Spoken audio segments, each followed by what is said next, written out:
I must have been around 8 minutes 10. But when I would sleep, I would randomly wake up in the middle of the night and start feeling a hand on my back that would slowly push me closer to the wall. Of course, there was no one else in the room. This happened for a few nights and I couldn't tell my parents cause I thought they wouldn't believe me, but every time it did happen, I'd go into their bedroom, say I had a nightmare, and sleep in their bed. My mom has always been a very spiritual person. She usually says she's a Buddhist because it's the closest thing she can relate her beliefs to, but she isn't a Buddhist 100%. I eventually told my mom about it, thinking that she could understand since we both believe in these strong energies, and she did believe me. She somehow didn't find it weird and she was able to explain why it was happening, but I was more focused on how to make it stop cause it was freaking me out. So, she told me, tell them to stop. You can't just let them do whatever they want. If you want it, stop imagining a shield around you protecting your body from any spiritual contact. It worked. Something so simple worked. Since that day, I have never felt an energy come in contact with me. I also know this story is obviously far-fetched and most people will probably say I'm lying, but I don't care. I know what happened and I know it's true.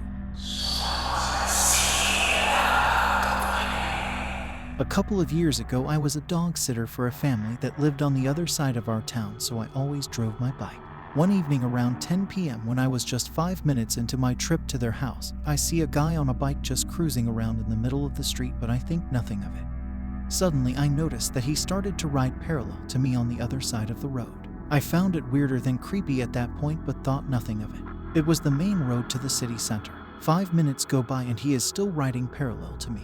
I started to get a bit creeped out, but was still telling myself I was making it a bigger thing than it was.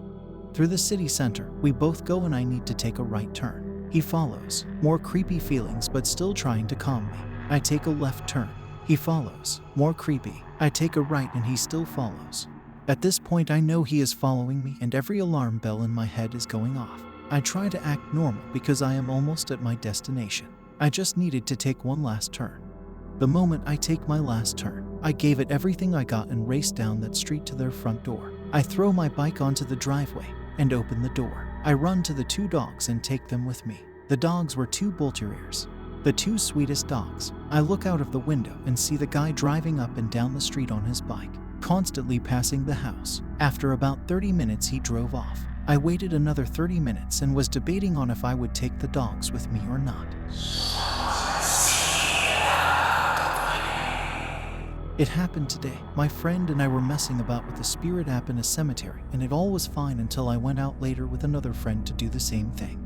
Instead of being friendly, the ghost said disturb killed black. When I asked it if it was dangerous, fast forward to 30 minutes ago. I heard a knock on my bedroom door, but I thought I was just hearing things and ignored it, but still decided to open the spirit app on my phone, and I regret it when I opened the app.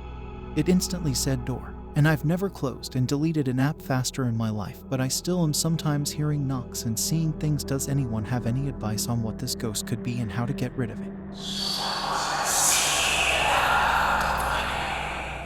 This happened to me earlier this year. So you know what sleep paralysis, if not, it is a condition that causes you to open your eyes but have most of your brain still think you sleeping, and normally you cannot move around, only your eyes, and you will see stuff that was in your dream in the real world. Well, I'm a 14-year-old male and it was around 11 p.m. when I decided to go to sleep. I remember waking up around 2 a.m. and not being able to move no matter how hard I tried. Suddenly I hear something like a growth coming from our basement. It takes around 10 minutes before I can finally move, and I make my way to the top of the stairs. Looking down, I don't see anything, so I turn on the light thinking it's all in my head. I turn off the light and I'm about to go back to bed when I see something crawl at the bottom of the stairs.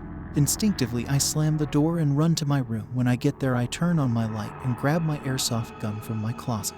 That's when I hear soothing scratching at the downstairs door, holding my airsoft gun in front of me. I open the door. It's my dog, but he looks different. His eyes look like human ones. That's when I black out. When I woke up, I'm back to bed. I checked the clock. It was 8 a.m. thinking it was a dream. I go to the downstairs door. It was open. I'm about to go get ready for the day when I see a little scratch mark on the door. Then I hear someone behind me to grab me and I fall into the door. Then I woke back up in my bed and it's 2 a.m. again, sprinting to the downstairs door. There was nothing on there. I don't know if it was a dream, but it was creepy.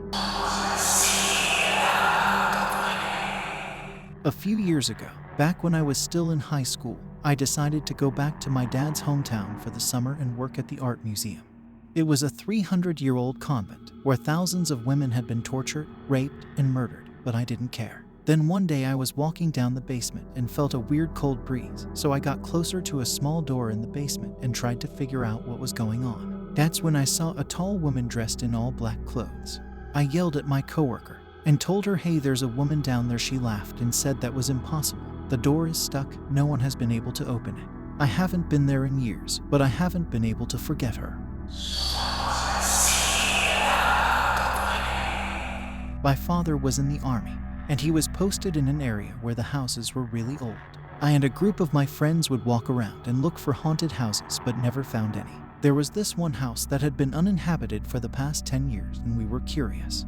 So, about 15 of us were there. We broke a window as the doors were locked, and the window that we broke was right next to the door. We shoved a friend in and he unlocked the door, letting all of us in.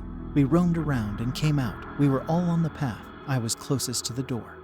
The guy at the front screamed and pointed to the window that we broke. In the window there stood a really old lady, pale as fuck with bright red eyes. We were so shocked and afraid that no one moved, but then we came to our senses and ran away. When we talked about it afterward, all 15 of us said that the woman was looking right at us, like everyone individually. This was back when I was young, about 10-ish years old. I was a young hooligan who didn't do serious crimes except stealing, piracy, vandalism, and breaking and entering. Last one I did it 5 times, and this was the last time.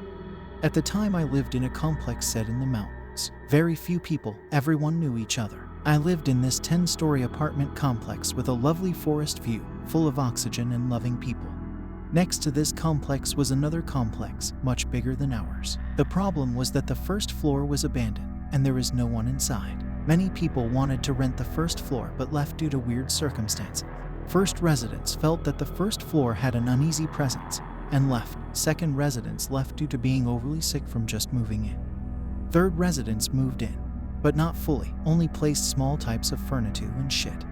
I and my 2 hooligan friends broke into this first floor. The 2 of them smashed and broke shit while I was looking around doing nothing and remembering the tales told. Suddenly I hear one of my friends, and this dude was an expert hooligan. He ran away from the basement and started crying hysterically, even pissed himself. He runs out the door and my other friend laughs and tries to provoke whatever was in the basement. He came out crying too. He shit himself, white cargo pants became brown. My instincts kicked in and I started running but fell and scraped my knee bloody. Didn't help that I was a fat kid too. When I got up and ran, I looked behind me and there was this 7 feet long shadow woman chasing me with yellow eyes. I run up the stairs from where we entered and looked back to see her staring at me with those crazy yellow eyes. Once we made it out of there, both were like, "I want to go home." I, on the other hand, was just like, "Welp, that was weird," and decided to watch Cartoon Network. Thanks for watching. Subscribe to stay tuned for more true stories.